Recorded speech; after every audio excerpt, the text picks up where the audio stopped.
রহিম ভাই, আসসালামু আলাইকুম। ওয়ালাইকুম আসসালাম। কি গো, সাদা নেবো, কিছু লাগবো?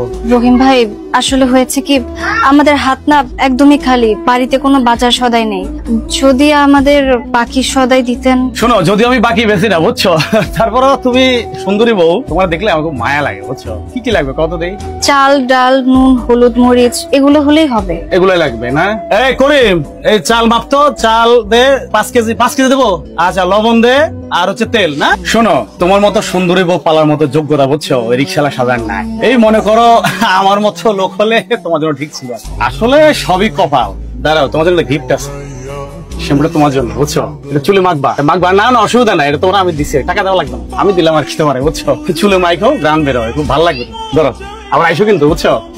যে মাইয়া বিয়া দিয়া যে টাকা ঋণ হইছি, মানুষের টাকার ঋণ আমি আর পরিশোধ করতে পারতাছি না রে ভাই। এর লাগে দোকান পাটে যাইতাছি না, রাস্তাঘাটও যাইতাছি না। এই আগানে বাগানে কাজ করি, একটা গরু আছে, গরুর লালন পালন করি, এছাড়া তার কোনো উপায় নাই।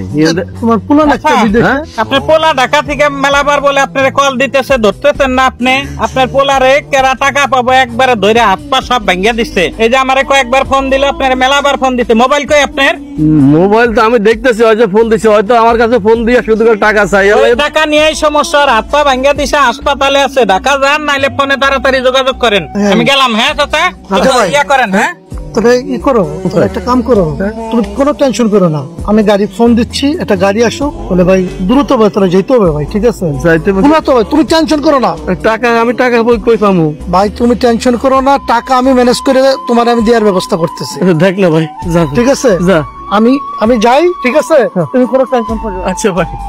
আল্লাহ, আমি আর কি করবো? আমার একমাত্র পোলা, টাকার লাগা মানুষ আর মায়ের হাত পাও নাকি ভাইয়া দিয়েছে। আমি আর কি করবো? আমার কাছে তো টাকা পয়সা নাই। আল্লাহ রে, সংসারের অভাবের কথা শুনলে বাইরের মানুষও কথা বলতে ছাড়েন। তোমার আবার কে কি কইল?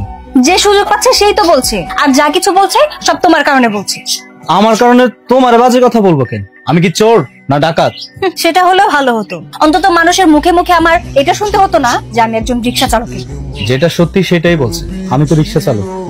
এই জন্যই তো মানুষ বলে, যেমন সুন্দরী একটা বউ তোমার মতো রিক্সা চালকের না হয়ে অন্য কারো হলে ভালো হতো। তাহলে অমুকের ঘরে চলে যাইতা, আমার ঘরে ফিরাইলা কেন? চলে যাওয়ার হলে তো অনেক আগে চলে যেতে পারতাম। তোমাকে ভালোবেসে বিয়ে করেছি, ছেড়ে যাওয়ার জন্য না। শোনো, তুমি একজন পুরুষ মানুষ, মনে যে ধানো, সংসারে কিভাবে অভাবটা দূর করবে সেটা চিন্তা করো। আর একবার যদি সংসারের অভাব দূর হয়ে যায় না, বাইরের মানুষ আর আমাদের কোনো কথা শোনাতে পারে। আমি তো চেষ্টা ত্রুটি করি না, কারণ আমার মনে হয় আমার ভাগ্যটাই খারাপ।